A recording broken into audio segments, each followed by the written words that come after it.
What truly makes a serial killer? Is it pure evil, or is there something else going on? Psychology gives us a chilling answer. It's not just about a twisted mind, it's about broken brain development. The key missing piece is empathy. Brain scans reveal something fascinating and disturbing. When a normal person sees someone else suffering, specific emotional regions in their brain light up. You feel horror, you feel sadness, you feel something. But in the brain of a serial killer, those same regions remain dark. They see suffering, and they feel nothing. This emotional void is a core part of who they are. Psychologists often point to something called the dark triad.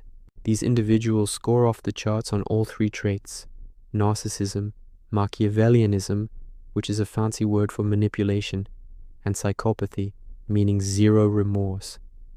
They genuinely believe they are superior to everyone else.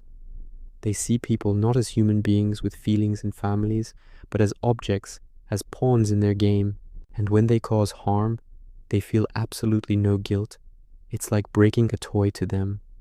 Long before they ever commit a crime, the act has been playing out in their minds for years. It starts as a fantasy, a way to feel powerful and in control. But over time, this fantasy becomes an obsession. It's a loop that plays over and over, growing more intense and more detailed until imagination just isn't enough anymore. They feel a compulsion to make it real. So, where does this all begin?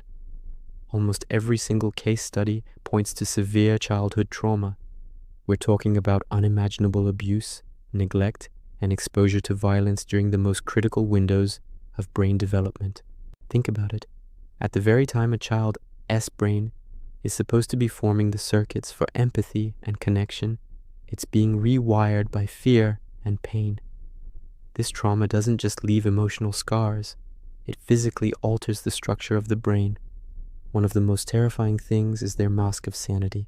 They can be charming, successful, and seem completely normal. They could be your neighbor, your coworker.